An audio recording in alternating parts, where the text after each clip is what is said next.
So a growing disciple gives first fruit, but what's first fruit? It's what we've come to address today.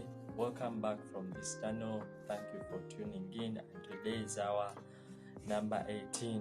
One of the things we have to learn as growing disciples is giving first fruit. So I gave my first fruit in the year 2025. Yeah, my first time to give first fruit, because I didn't know about it, but because of my amazing pastors, they taught me about first fruit, and the year was so amazing. Though that's the period of giving first fruit was really hectic. I couldn't do what I was going to do or what I was about to do, but I just closed my eyes and gave first fruit. So it is the same year that my income doubled.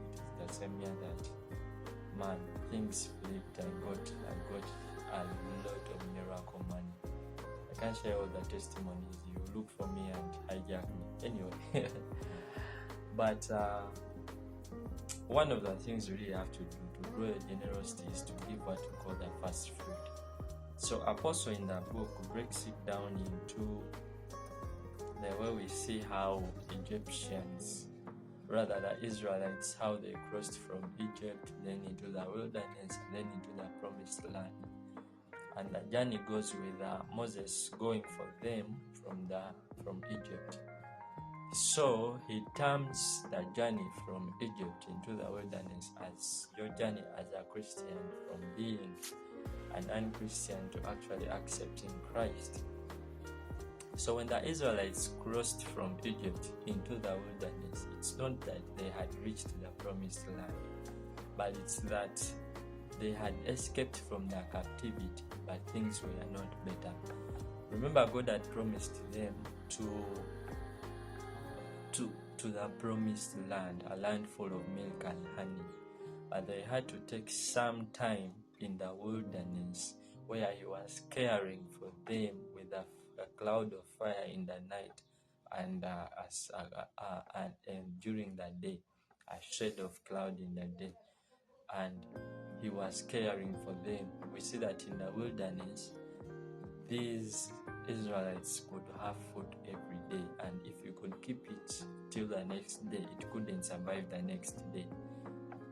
Which other characteristic? They had shoes that were not getting weary, and clothes were not getting old for 40 days.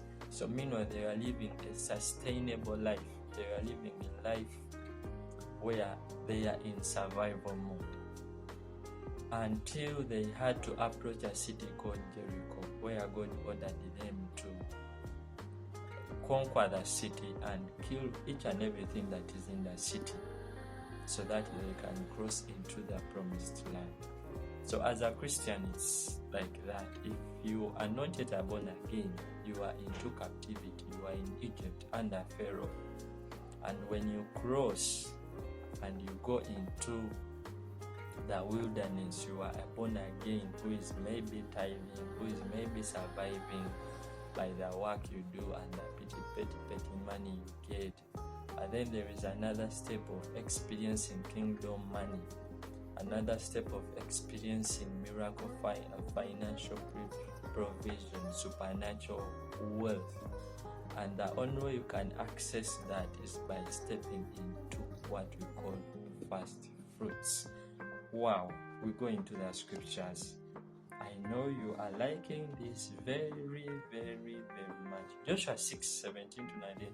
Now the city shall be doomed by the Lord to destruction, it and all who are in it. Only Rahab and the harlot shall live, she and all who are with her in the house, because she is the messenger that we sent. And you by all means abstain from the accursed things. So God is addressing the issue of Jericho. You understand it? God is addressing the issue of Jericho and how people have to really do what? To give first fruits. John 12:24 says, unless a seed falls to the ground and dies, it remains alone, but if it dies, it produces much fruit. Man, you will have to die into this giving thing. You will have to close your eyes and give. We also know that Christ is the first fruit. It is the only son God had. He's the only son God had, and he had to give him out for us, for many, for the remission of our sins. So, do you want to see a change in your finances? You have to give first fruit. You have to, in our church, we give all the amount we earn in January, we give it as first fruit. And it goes towards Arise and Build. That is the building of church. What about you? I don't know how it works in your church, but all I know is that when you get a new job, the first salary you receive is first fruit. When you get an increment in your salary, that increment is first fruit. Maybe in your church, the money you give in the first month is first fruit. It depends. But dive into this first fruit thing, and you're going to see supernatural provision happening in your life. I know you're going to be a first fruiter. So, have you ever given first fruit? A whole offering, not in vats. And what happened when you did? Me, I told you what happened. My income doubled. Have you never given a first fruit? Why not? What has held you back? What questions do you have that are standing in your way of giving first fruit? What are you going to do really specifically? When you get that new job, when they get the profit of the first new business you get, will you give first fruit? I know you are a growing disciple of Christ, and you will give first fruit. Thank you for tuning in. See you next weekend, next Sunday. Other videos coming, but don't forget to subscribe. Don't forget to share. Don't forget to like, to comment. God is blessing you and is blessing me in Jesus' name. See you next Sunday. Have a good day.